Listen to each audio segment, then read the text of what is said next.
አይደለም። ለምን የእናቴ አባቴን እምነት ነው ይዤ ያደግኩት። ለምን እሱ መጥቶ አላስረዳኝም? ገብቷል። በሰዎች በኡስታዞች ወይም በቄሶች ይህ ነው አምላክ ተብዬ አድጌ ዘላለም እሳት ውስጥ የሚፈረድብኝ ለምንድን ነው? ገብቷል። በሰዎች ነው እንትን የተነገረኝ አምላክ ነው እየተባልኩ አድጌ ከዛ አላህ እኔን ሲፈርድብኝ ምን አይነት ፍትሃዊነት ነው?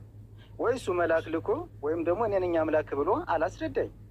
አስበዋል? ምን አይነት ፍትሃዊነት? በነገራችን ላይ አንተ ያነሳሃትን ጥያቄ ወላሂ አንስተውለት ነበር።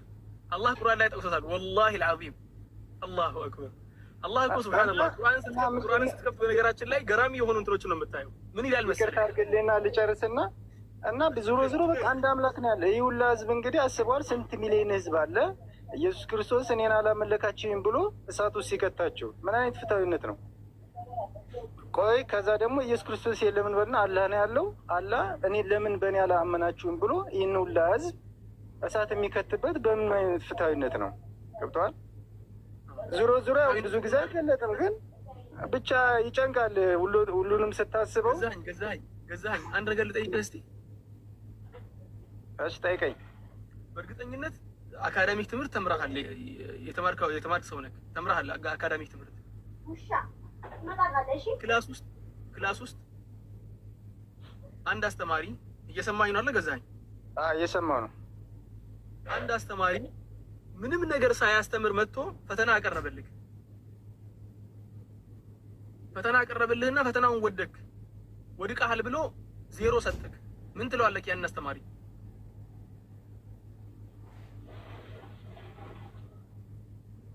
ይደገም እስቲ ያቂ። የሆነ አስተማሪ መጣና ምንም ነገር ሳያስተምር ክላስ ገብቶ አያችሁና ዛሬ ፈተና አለ አለክ። የመጀመሪያ ቀን እኮ ነው ምንም ሳያስተምር። እሺ ፈተና ሰጣችሁና ፈተናውን ስትፈተኑ ወደክ ፈተናው ላይ። ያ አስተማሪ ፍትሃዊ ነው ፍትሃዊ አይደለም? ፍትሃዊ አይደለም። አንድ አስተማሪ ደግሞ መጣና በደንብ አድርጎ አስተማራችሁ፣ ረጅም ጊዜ ማለት ነው። ካስተማራችሁ በኋላ ፈተና ፈተነክ፣ ፈተናው ላይ ወደክ። አስተማሪ ፍትሃዊ ነበር ፍትሃዊ አልነበረም? ፍትሃዊ ነው። ሁለተኛው እንዴት ፍትሃዊ ሊሆን ቻለ? ያ መጥቶ አስተምሮኛል። መጽሐፉን የጻፈው እሱ ነበር? አይ እሱ አልጻፈውም፣ ግን አስረድቶኛል። የትምህርት ሚኒስቴር ኃላፊ ብርሃኑ ነጋ ነበር መጥቶ ያስተማረክ? አይደለም። አዎ አስተማሪው መጥቶ ሲያስተምርክ መጽሐፉን ስለጻፈው የመጽሐፉ ባለቤት ስለሆነ አይደለም። ግን ስራው ምን ነበር? ያንን መጽሐፍ ማስተማር ስለነበረ ነው። መጥቶ አስተማረክ። ካስተማረህ በኋላ ፈተና ተፈተንክ። ያንን ፈተና ማለፍህ ያንተን ልፋት ይወስነዋል። ያው ከፈጣሪ ተሰጠው በኋላ ያንተ ልፋት ይወስነዋል።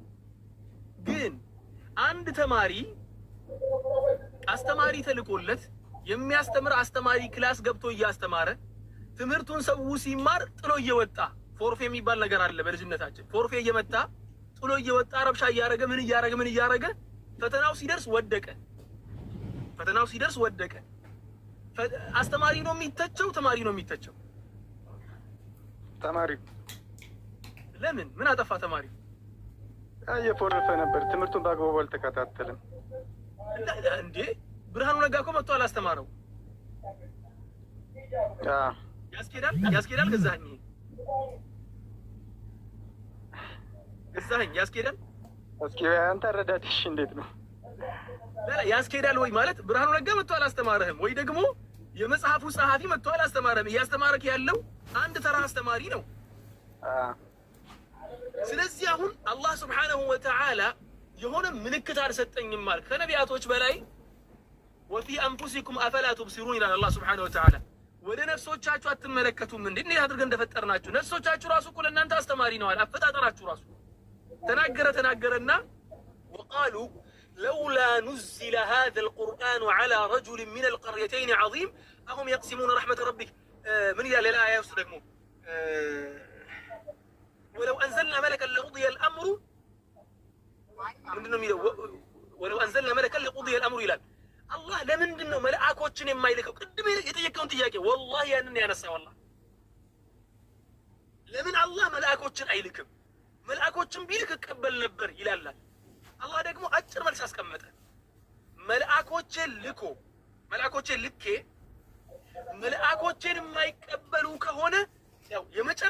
ዋርኒንግ ስለሆነ ዱንያ ላይ የመኖሩን እድል እንኳን አልሰጣቸውም ማለት ለቁድየል አምሩን ያለው ከመላእክቶቹ በኋላ ይጠፋሉ ከዚያ በኋላ። ስለዚህ አሁን መላኢካ አይደለም የሚላከው። ቆይ እስቲ አንድ ነገር በደንብ አድርጌ ልንገርህ ገዛኸኝ ማለት በደንብ እንድትረዳኝ ማለት ነው። ደግሞ ኮምፒውተር በጣም እንትን ይችላል ማለት ነገሮችን ማሰላሰል ሳይሆን መደመር፣ መቀነስ፣ ሲኢን ሲአውት የሚባል ነገር አለ። ጥሩ ሲኢን ከሰጠኸው ኢንፑት የሚባል ነገር ከሰጠኸው ጥሩ አውትፑት ይሰጥሃል። ትክክለኛ አውትፑት ነው የሚሰጥህ። ለዚያ ነው ኮምፒውተር አይሳሳትም የሚባለው። የምታስገባው ነገር ነው እንጂ የሚሳሳተው። ያንን ኮምፒውተር ሰውን አስረዳ ብለህ ብትለቀው አሁን ላይ አርቲፊሻል ኢንተሊጀንስ መጣ እንጂ አስረዳ ብለህ ሰው ፊት ብታስቀምጥና የሆነ እንደ ሰው የሰው ፊሊንግ ያለው ሰውን መረዳት የሚችል እንደ ሰው የሚያስብ ፍጡርን መልአክ አንድ አይደለም። ነብይን ሲልክ ያ ነብይ እንደ መልአክ አይደለም። መልአክ ፍላጎት የለው። መልአክ የሴት ፍላጎት የለው፣ የምግብ ፍላጎት የለው፣ የምን ፍላጎት የለው። ሊመክርህ ሲመጣ ለምሳሌ እኮ ያልኩ ያለው ሊመክርህ ሲመጣ ያንተም ፊሊንግ መረዳት አይችልም። እሱ የተላከው የሰው ልጅ ከሆነ ግን ነብይ የሰው ልጅ ከሆነ ግን እንዳንተ ይራባል፣ እንዳንተ ይጠማል፣ እንዳንተ ይናደዳል፣ እንዳንተ እንትን ይላል። ሙሉ በሙሉ እንዳንተው ነው። ካንተ ምንም አይለየው። ካንተ የሚለየው ምንድነው? ከፈጣሪ ዘንድ የተሰጠው መልእክት ብቻ ለየት ያለ መልእክት መሆኑ ነው።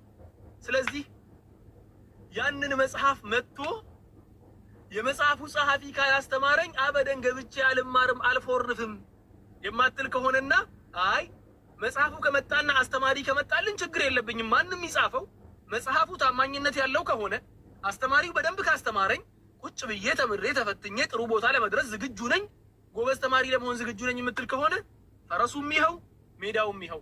አይ መጽሐፉን የጻፈው ግለሰብ መጀመሪያ ኦተር የሚባለው ከላይ የሚጽፈው ከትምህርት ሚኒስቴር የጻፈው ግለሰብ መጥቶ ካላስተማረኝ አልማርም የምትል ከሆነ አሁን ያልከው ሀሳብ በደንብ ነው የሚያስኬደው ማለት ነው። ያልከው ነገር ገብቷል ገዛኸኝ? ገብቶኛል። ያው ሰማይና ምድር የፈጠረ ፈጣሪ አክብርልኝ። አመሰግናለሁ። በጣም አመሰግናለሁ ገዛኸኝ። ስለሰማህ በጣም አመሰግናለሁ። ስለ ኢስላም መጠየቅ የምትፈልገው ነገር ካለ በፈለክበት ሰዓት የኔም ቤት ፎሎ አድርገኝና የኔ ቤት ክፍት ነው። ቤቴ ቤትህ ነው። የፈለከውን ጥያቄ መጠየቅ ትችላለህ። የኢብሮ ቤትም ያንተ ቤት ነው። በፈለክበት ሰዓት መጥተህ ገብተህ መጠየቅ ትችላለህ። በነገራችን ላይ ኢስላም ውስጥ ይሄ ማድበስበስ ምናምን አይጠቅምም። ቁጭ አድርገህ የሰማኸውን ነገር መጠየቅ፣ ውስጥ የመጣውን መጠየቅ የምትፈልገውን ነገር አንድ በአንድ ጠይቅ፣ ችግር የለም። አንድ በአንድ በእርሱ እንነግርሃለን። የምናውቀውን ነገር የማናውቀውን ነገር ደግሞ አናውቅም ብለን አዋቂዎችን እውቀት ያላቸውን ዑለማዎችን አላህ እውቀት የሰጣቸውን ሰዎችን እንጠይቃለን ማለት ነው።